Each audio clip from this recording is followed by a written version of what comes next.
Yeah, it certainly is harder to see, Doug. Now, guys, here's a look at the hole as it is right now. And earlier today, it was just about as big. Maybe a few little chunks did fall in here and there. I'm going to step down into it and show you just how deep this is. I mean, we're talking about here's the ground, here's my knee. That's at least 2.5 feet. Now, earlier today, the only thing that was out here was that little small cone and a couple of little signs. And residents say that they were placed out here by them, not the city. Now, we started getting calls about the hole, so we started looking into ways to get it fixed, as neighbors were highly concerned about the safety of other drivers.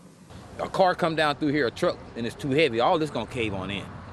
I mean, it's gonna be a serious accident. Lewis Smith has lived on Kelsey Street for over 20 years, and although he says the roads have always been bad, he admits he's never seen anything like this. A 3 feet deep sinkhole that started as nothing more than a crack. After that rain, car went past there and it went on in.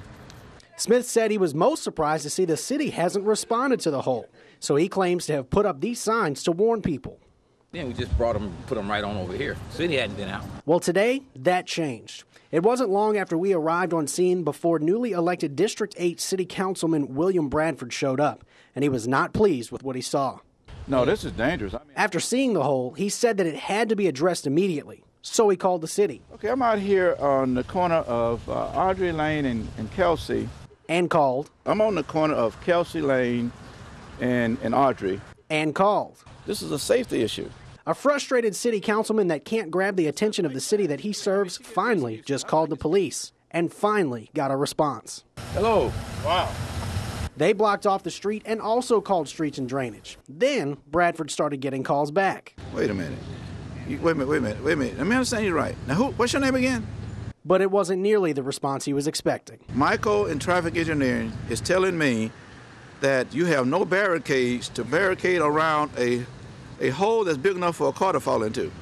It took 2 hours for any city workers to show up to look at the hole. First, city engineers, and then water and sewage. Turns out it's a much more complicated fix than what meets the eye.